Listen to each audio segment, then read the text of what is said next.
ಪತ್ನಿ ನಿಧನದ ಬಳಿಕ ಕೈ ಹಿಡಿದು ದೇವೇಗೌಡರು ಭಾವುಕರಾಗಿದ್ದಾರೆ. ಕಂಬನಿಯನ್ನ ಮಿಡಿದಿದ್ದಾರೆ. ಎರಡೂ ಕೈಯಿಂದ ಪತ್ನಿಯ ಕೈ ಹಿಡಿದು ಕಣ್ಣೀರನ್ನ ಹಾಕಿದ್ದಾರೆ ದೇವೇಗೌಡರು. ಇನ್ನು ಜೊತೆಯಲ್ಲಿದ್ದ ಕುಟುಂಬಸ್ಥರು ದೇವೇಗೌಡರಿಗೆ ಧೈರ್ಯ ತುಂಬೋ ಕೆಲಸವನ್ನ ಮಾಡಿದ್ದಾರೆ. ದೇವೇಗೌಡರ ಆರೋಗ್ಯದ ಬಗ್ಗೆ ಕಾಳಜಿ ವಹಿಸೋಕೆ ವೈದ್ಯರು ಸಲಹೆಯನ್ನ ನೀಡಿದ್ದಾರೆ. ಸಹಜವಾಗಿ ದೇವೇಗೌಡರದ್ದು ಕೂಡ ತುಂಬು ಜೀವನ, ವಯೋಸಹಜ ಆರೋಗ್ಯ ಏರುಪೇರುಗಳು ಅವರಿಗೆ ಈ ಸಂದರ್ಭದಲ್ಲಿ ಆಗಬಾರದು ಅನ್ನೋ ಮುತುವರ್ಜಿ, ಕಾಳಜಿ. ಅತ್ಯಂತ ಭಾವುಕ ಕ್ಷಣ. 7 ದಶಕಕ್ಕೂ ಅಧಿಕ ದಾಂಪತ್ಯ ಜೀವನ, ತುಂಬು ದಾಂಪತ್ಯ ಜೀವನವನ್ನ ನಡೆಸಿರ್ತಕ್ಕಂಥದ್ದು. ಅದರಲ್ಲೂ ನಾವೀಗಾಗಲೇ ಗಮನಿಸ್ತಾ ಇದ್ವಿ, ಅನೇಕ ರಾಜಕೀಯ ಗಣ್ಯರು ಪಕ್ಷಾತೀತವಾಗಿ ಮಾತನಾಡುವಾಗ ಹೇಳ್ತಿದ್ದೊಂದೇ, ದೇವೇಗೌಡರಿಗೆ ನಿಜ ಅರ್ಥದಲ್ಲಿ ಅರ್ಧಾಂಗಿಯಾಗಿ ಬದುಕಿದವರು ಚೆನ್ನಮ್ಮ ಅವರು. ಅವ್ರ ಬದುಕಿಗೆ ಆಧಾರ ಸ್ತಂಭವಾಗಿ ಬದುಕಿದವರು ಚೆನ್ನಮ್ಮ ಅವರು.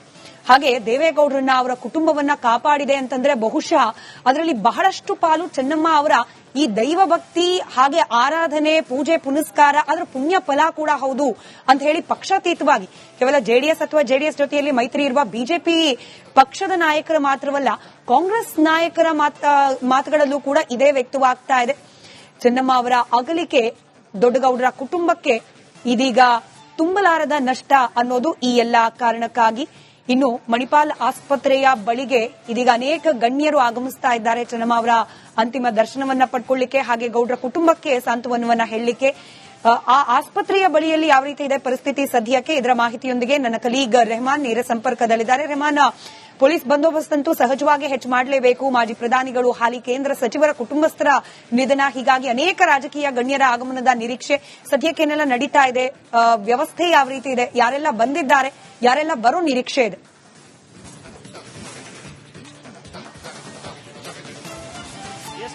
ಏನು ದೇವೇಗೌಡರ ಪತ್ನಿ ಚೆನ್ನಮ್ಮ ಅವರ ವಿಧಿವಶದ ಹಿನ್ನೆಲೆಯಾಗಿ ಆಸ್ಪತ್ರೆ ಬಳಿ ಸಾಕಷ್ಟು ಭದ್ರತೆಯನ್ನ ಹೆಚ್ಚಿಸಲಾಗಿದೆ. ಯಾಕಂದ್ರೆ ರಾಜಕಾರಣಿಗಳು, ವಿಐಪಿಗಳು ಮತ್ತೆ ಅವರ ಅಭಿಮಾನಿಗಳು ಕೂಡ ಹೆಚ್ಚಾಗಿ ಆಸ್ಪತ್ರೆಗೆ ಬರ್ತಾ ಇದ್ದಾರೆ. ಮಣಿಪಾಲ್ ಆಸ್ಪತ್ರೆಗೆ ನೀವು ನೋಡ್ತಾ ಇರಬಹುದು ಎಷ್ಟರ ಮಟ್ಟಿಗೆ ಕ್ರೌಡ್ ಇದೆ ಅಂತಂದ್ರೆ, ಆಸ್ಪತ್ರೆಯ ಮುಂಭಾಗದಲ್ಲಿ ಆ ಒಂದು ಕ್ರೌಡ್ ಫುಲ್ ಕಂಟಿನ್ಯೂ ಆಗಿ ಬರ್ತಾನೆ ಇದ್ದಾರೆ ಅಭಿಮಾನಿಗಳು ಕೂಡ ಚೆನ್ನಮ್ಮನ ದರ್ಶನವನ್ನ ಪಡಿಲಿಕ್ಕೆ. ಯಾಕಂದ್ರೆ ಮಾಜಿ ಪ್ರಧಾನಿಗಳಾಗಿರುವಂತಹ ದೇವೇಗೌಡರವರ ಪತ್ನಿಯವರು, ಹಾಗಾಗಿ ಒಂದು ಅಭಿಮಾನದ ಸಂಕೇತವಾಗಿ ಕೂಡ ಆ ಒಂದು ಎಲ್ಲಾ ವರ್ಗದ ಪಕ್ಷದವರು ಕೂಡ ಈ ಒಂದು ಆಸ್ಪತ್ರೆಗೆ ಬರ್ತಾ ಇದ್ದಾರೆ. ಈಗಾಗಲೇ ಕೂಡ ಯಡಿಯೂರಪ್ಪನವರು ಬಂದಿದ್ದಾರೆ, ಮತ್ತೆ ಪ್ರತಿಯೊಬ್ಬರು ಕೂಡ ನಿಖಿಲ್ ಕುಮಾರಸ್ವಾಮಿ, ಎಚ್ ಡಿ ದೇವೇಗೌಡರು, ಎಚ್ ಡಿ ಕುಮಾರಸ್ವಾಮಿ ಅವರು ಕೂಡ ಪ್ರತಿಯೊಬ್ಬರು ಕೂಡ ಕೇವಲ ಒಂದು ರಾಜಕೀಯ ವರ್ಗದವರಿಗೆ ಮಾತ್ರ ಸೀಮಿತವಲ್ಲ, ಪ್ರತಿಯೊಂದು ರಾಜಕೀಯ ಗಣ್ಯರು ಕೂಡ ಈಗಾಗಲೇ ಕೂಡ ಆಸ್ಪತ್ರೆ ಹತ್ರ ಬರ್ತಾ ಇದ್ದಾರೆ. ಇನ್ನು ಕೂಡ ಅತಿಯಾಗಿ ಹೆಚ್ಚಿನ ಸಂಖ್ಯೆಯಲ್ಲಿ ಆಸ್ಪತ್ರೆ ಭಾಗದಲ್ಲಿ ಬರ್ತಾ ಇರುವ ಹಿನ್ನೆಲೆಯಲ್ಲಿ ಆಸ್ಪತ್ರೆಯ ಮುಖ್ಯ ದ್ವಾರದಿಂದ ಹಿಡಿದು ಎಮರ್ಜೆನ್ಸಿ ವಾರ್ಡ್ವರೆಗೂ ಕೂಡ ಅತಿ ಹೆಚ್ಚಿನ ರೀತಿಯಲ್ಲಿ ಪೊಲೀಸ್ ಬಿಗಿ ಭದ್ರತೆಯನ್ನು ಕೂಡ ಹಾಕಲಾಗಿದೆ.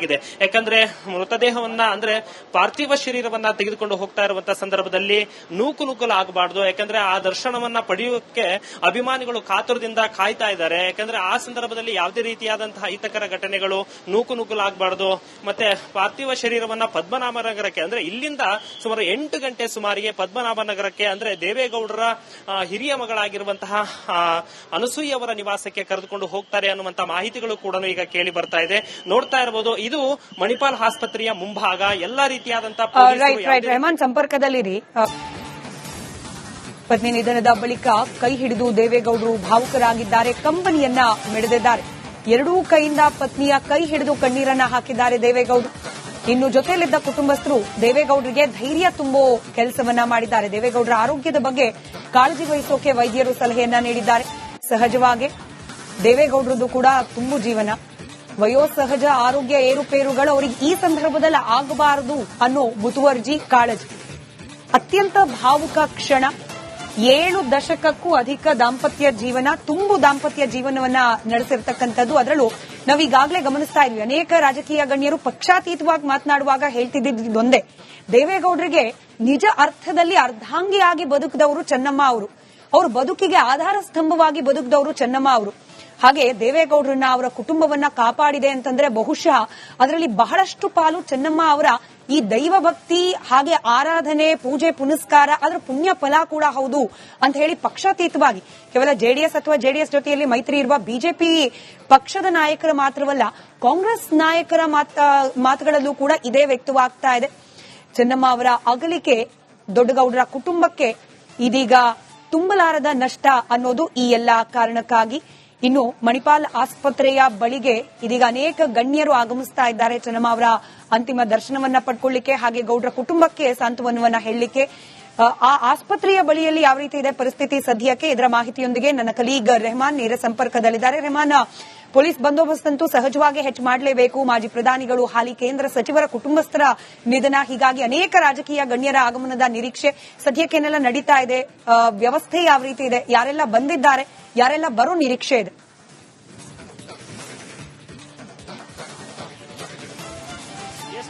ಏನು ದೇವೇಗೌಡರ ಪತ್ನಿ ಚೆನ್ನಮ್ಮ ಅವರ ವಿಧಿವಶದ ಹಿನ್ನೆಲೆಯಾಗಿ ಆಸ್ಪತ್ರೆ ಬಳಿ ಸಾಕಷ್ಟು ಭದ್ರತೆಯನ್ನ ಹೆಚ್ಚಿಸಲಾಗಿದೆ. ಯಾಕಂದ್ರೆ ರಾಜಕಾರಣಿಗಳು, ವಿಐಪಿಗಳು ಮತ್ತೆ ಅವರ ಅಭಿಮಾನಿಗಳು ಕೂಡ ಹೆಚ್ಚಾಗಿ ಆಸ್ಪತ್ರೆಗೆ ಬರ್ತಾ ಇದ್ದಾರೆ. ಮಣಿಪಾಲ್ ಆಸ್ಪತ್ರೆಗೆ ನೀವು ನೋಡ್ತಾ ಇರಬಹುದು ಎಷ್ಟರ ಮಟ್ಟಿಗೆ ಕ್ರೌಡ್ ಇದೆ ಅಂತಂದ್ರೆ ಆಸ್ಪತ್ರೆಯ ಮುಂಭಾಗದಲ್ಲಿ ಆ ಒಂದು ಕ್ರೌಡ್ ಫುಲ್ ಕಂಟಿನ್ಯೂ ಆಗಿ ಬರ್ತಾನೆ ಇದ್ದಾರೆ ಅಭಿಮಾನಿಗಳು ಕೂಡ ಆ ಚೆನ್ನಮ್ಮನ ದರ್ಶನವನ್ನ ಪಡಿಲಿಕ್ಕೆ. ಯಾಕಂದ್ರೆ ಮಾಜಿ ಪ್ರಧಾನಿಗಳಾಗಿರುವಂತಹ ದೇವೇಗೌಡರವರ ಪತ್ನಿಯವರು, ಹಾಗಾಗಿ ಒಂದು ಅಭಿಮಾನದ ಸಂಕೇತವಾಗಿ ಕೂಡ ಆ ಒಂದು ಎಲ್ಲಾ ವರ್ಗದ ಪಕ್ಷದವರು ಕೂಡ ಈ ಒಂದು ಆಸ್ಪತ್ರೆಗೆ ಬರ್ತಾ ಇದ್ದಾರೆ. ಈಗಾಗಲೇ ಕೂಡ ಯಡಿಯೂರಪ್ಪನವರು ಬಂದಿದ್ದಾರೆ, ಮತ್ತೆ ಪ್ರತಿಯೊಬ್ಬರು ಕೂಡ ನಿಖಿಲ್ ಕುಮಾರಸ್ವಾಮಿ, ಎಚ್ ಡಿ ದೇವೇಗೌಡರು, ಎಚ್ ಡಿ ಕುಮಾರಸ್ವಾಮಿ ಅವರು ಕೂಡ ಪ್ರತಿಯೊಬ್ಬರು ಕೂಡ ಕೇವಲ ಒಂದು ರಾಜಕೀಯ ವರ್ಗದವರಿಗೆ ಮಾತ್ರ ಸೀಮಿತವಲ್ಲ, ಪ್ರತಿಯೊಂದು ರಾಜಕೀಯ ಗಣ್ಯರು ಕೂಡ ಈಗಾಗಲೇ ಕೂಡ ಆಸ್ಪತ್ರೆ ಹತ್ರ ಬರ್ತಾ ಇದ್ದಾರೆ. ಇನ್ನು ಕೂಡ ಅತಿಯಾಗಿ ಹೆಚ್ಚಿನ ಸಂಖ್ಯೆಯಲ್ಲಿ ಆಸ್ಪತ್ರೆ ಭಾಗದಲ್ಲಿ ಬರ್ತಾ ಇರುವ ಹಿನ್ನೆಲೆಯಲ್ಲಿ ಆಸ್ಪತ್ರೆಯ ಮುಖ್ಯ ದ್ವಾರದಿಂದ ಹಿಡಿದು ಎಮರ್ಜೆನ್ಸಿ ವಾರ್ಡ್ವರೆಗೂ ಕೂಡ ಅತಿ ಹೆಚ್ಚಿನ ರೀತಿಯಲ್ಲಿ ಪೊಲೀಸ್ ಬಿಗಿ ಭದ್ರತೆಯನ್ನು ಕೂಡ ಹಾಕಲಾಗಿದೆ.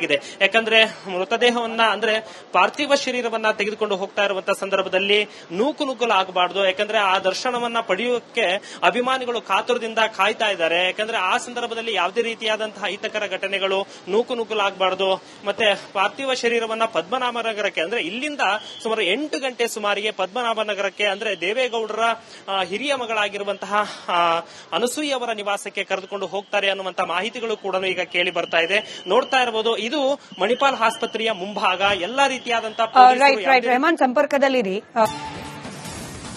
ಪತ್ನಿ ನಿಧನದ ಬಳಿಕ ಕೈ ಹಿಡಿದು ದೇವೇಗೌಡರು ಭಾವುಕರಾಗಿದ್ದಾರೆ, ಕಂಬನಿಯನ್ನ ಮಿಡಿದಿದ್ದಾರೆ. ಎರಡೂ ಕೈಯಿಂದ ಪತ್ನಿಯ ಕೈ ಹಿಡಿದು ಕಣ್ಣೀರನ್ನ ಹಾಕಿದ್ದಾರೆ ದೇವೇಗೌಡರು. ಇನ್ನು ಜೊತೆಯಲ್ಲಿದ್ದ ಕುಟುಂಬಸ್ಥರು ದೇವೇಗೌಡರಿಗೆ ಧೈರ್ಯ ತುಂಬೋ ಕೆಲಸವನ್ನ ಮಾಡಿದ್ದಾರೆ. ದೇವೇಗೌಡರ ಆರೋಗ್ಯದ ಬಗ್ಗೆ ಕಾಳಜಿ ವಹಿಸೋಕೆ ವೈದ್ಯರು ಸಲಹೆಯನ್ನ ನೀಡಿದ್ದಾರೆ.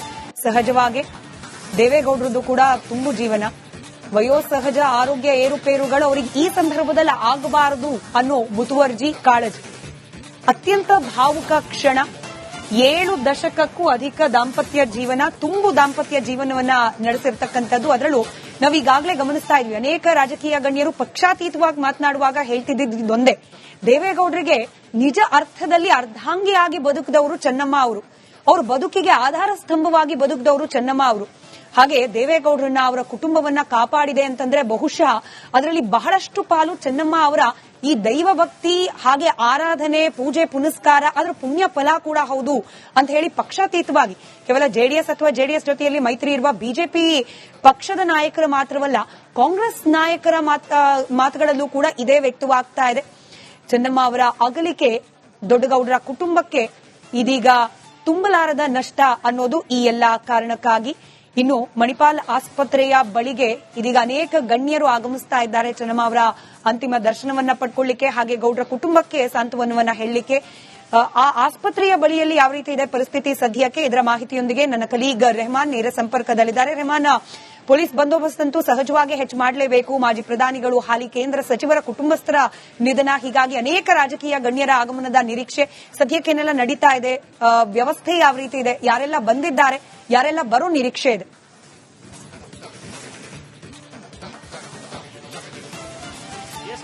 ಏನು ದೇವೇಗೌಡರ ಪತ್ನಿ ಚೆನ್ನಮ್ಮ ಅವರ ವಿಧಿವಶದ ಹಿನ್ನೆಲೆಯಾಗಿ ಆಸ್ಪತ್ರೆ ಬಳಿ ಸಾಕಷ್ಟು ಭದ್ರತೆಯನ್ನ ಹೆಚ್ಚಿಸಲಾಗಿದೆ. ಯಾಕಂದ್ರೆ ರಾಜಕಾರಣಿಗಳು, ವಿಐಪಿಗಳು ಮತ್ತೆ ಅವರ ಅಭಿಮಾನಿಗಳು ಕೂಡ ಹೆಚ್ಚಾಗಿ ಆಸ್ಪತ್ರೆಗೆ ಬರ್ತಾ ಇದ್ದಾರೆ. ಮಣಿಪಾಲ್ ಆಸ್ಪತ್ರೆಗೆ ನೀವು ನೋಡ್ತಾ ಇರಬಹುದು ಎಷ್ಟರ ಮಟ್ಟಿಗೆ ಕ್ರೌಡ್ ಇದೆ ಅಂತಂದ್ರೆ ಆಸ್ಪತ್ರೆಯ ಮುಂಭಾಗದಲ್ಲಿ ಆ ಒಂದು ಕ್ರೌಡ್ ಫುಲ್ ಕಂಟಿನ್ಯೂ ಆಗಿ ಬರ್ತಾನೆ ಇದ್ದಾರೆ ಅಭಿಮಾನಿಗಳು ಕೂಡ ಆ ಚೆನ್ನಮ್ಮನ ದರ್ಶನವನ್ನ ಪಡಿಲಿಕ್ಕೆ. ಯಾಕಂದ್ರೆ ಮಾಜಿ ಪ್ರಧಾನಿಗಳಾಗಿರುವಂತಹ ದೇವೇಗೌಡರವರ ಪತ್ನಿಯವರು, ಹಾಗಾಗಿ ಒಂದು ಅಭಿಮಾನದ ಸಂಕೇತವಾಗಿ ಕೂಡ ಆ ಒಂದು ಎಲ್ಲಾ ವರ್ಗದ ಪಕ್ಷದವರು ಕೂಡ ಈ ಒಂದು ಆಸ್ಪತ್ರೆಗೆ ಬರ್ತಾ ಇದ್ದಾರೆ. ಈಗಾಗಲೇ ಕೂಡ ಯಡಿಯೂರಪ್ಪನವರು ಬಂದಿದ್ದಾರೆ, ಮತ್ತೆ ಪ್ರತಿಯೊಬ್ಬರು ಕೂಡ ನಿಖಿಲ್ ಕುಮಾರಸ್ವಾಮಿ, ಎಚ್ ಡಿ ದೇವೇಗೌಡರು, ಎಚ್ ಡಿ ಕುಮಾರಸ್ವಾಮಿ ಅವರು ಕೂಡ ಪ್ರತಿಯೊಬ್ಬರು ಕೂಡ ಕೇವಲ ಒಂದು ರಾಜಕೀಯ ವರ್ಗದವರಿಗೆ ಮಾತ್ರ ಸೀಮಿತವಲ್ಲ, ಪ್ರತಿಯೊಂದು ರಾಜಕೀಯ ಗಣ್ಯರು ಕೂಡ ಈಗಾಗಲೇ ಕೂಡ ಆಸ್ಪತ್ರೆ ಹತ್ರ ಬರ್ತಾ ಇದ್ದಾರೆ. ಇನ್ನು ಕೂಡ ಅತಿಯಾಗಿ ಹೆಚ್ಚಿನ ಸಂಖ್ಯೆಯಲ್ಲಿ ಆಸ್ಪತ್ರೆ ಭಾಗದಲ್ಲಿ ಬರ್ತಾ ಇರುವ ಹಿನ್ನೆಲೆಯಲ್ಲಿ ಆಸ್ಪತ್ರೆಯ ಮುಖ್ಯ ದ್ವಾರದಿಂದ ಹಿಡಿದು ಎಮರ್ಜೆನ್ಸಿ ವಾರ್ಡ್ವರೆಗೂ ಕೂಡ ಅತಿ ಹೆಚ್ಚಿನ ರೀತಿಯಲ್ಲಿ ಪೊಲೀಸ್ ಬಿಗಿ ಭದ್ರತೆಯನ್ನು ಕೂಡ ಹಾಕಲಾಗಿದೆ.